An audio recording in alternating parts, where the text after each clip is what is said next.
नमस्कार, मैं हूं कोमल सिंह और आप देख रहे हैं इंडिया विराट न्यूज।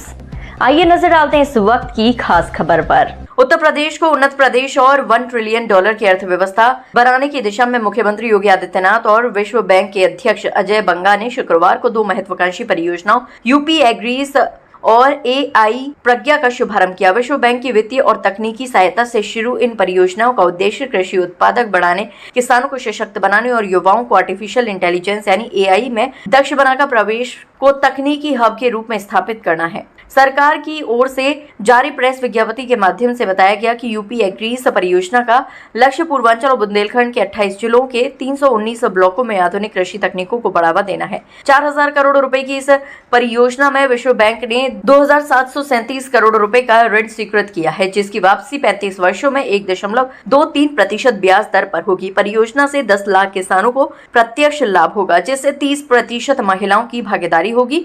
10,000 महिला उत्पादक समूहों को जोड़ा जाएगा और 500 किसानों को उन्नत तकनीकों की जानकारी के लिए विदेश भेजा जाएगा। सीएम योगी ने कहा कि ये परियोजना क्षेत्रीय विषमताओं को दूर कर छोटे किसानों को सशक्त बनाएगी। विश्व बैंक अध्यक्ष अजय बंगा ने छोटे किसानों को यूपी का असली सोना बताते हुए कहा कि उन्नत खेती ही उनकी समृद्धि का आधार बनेगी। उत्तर प्रदेश के अंदर हम लोगों ने पर्यावरण से संबंधित एक अन्य महत्वपूर्ण कार्यक्रम में भी वर्ल्ड बैंक का सहयोग लिया है और मुझे पूरा विश्वास है कि प्रधानमंत्री मोदी जी का जो विजन है उस विजन के अनुरूप हम इस लक्ष्य को प्राप्त करने में आगे बढ़ेंगे। आज इस अवसर पर मुझे बताते हुए प्रसन्नता की अनुभूति हो रही है कि उत्तर प्रदेश में वर्ल्ड बैंक जिस एक नए अभियान को दुनिया के कुछ उन देशों में जो विकास की प्रक्रिया में तेजी के साथ आगे बढ़ना चाहते हैं, उसमें खास तौर पर पोषण मिशन एक महत्वपूर्ण अभियान है और मुझे प्रसन्नता है कि उत्तर प्रदेश के अंदर हम लोगों ने प्रधानमंत्री मोदी जी के मार्गदर्शन में कुछ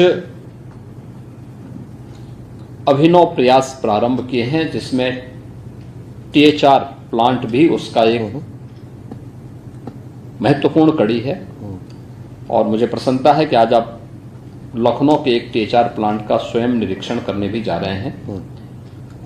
हम लोगों ने भी हाल ही में ये भी तय किया है कि 6 माह से लेकर के 6 वर्ष तक के प्रत्येक बच्चे को उत्तर प्रदेश के अंदर हम CM पोषण मिशन के साथ जोड़ेंगे, बिना भेदभाव के जोड़ेंगे। इस नए मिशन को हम आगे बढ़ाने की कार्रवाई को CM पोषण मिशन के अंतर्गत इस कार्यक्रम को लेंगे, जिसमें कुपोषित माँ के साथ साथ कुपोषित बच्चे के अलावा अन्य सभी स्कूली बच्चों को हम इस योजना के साथ कवर करने वाले हैं।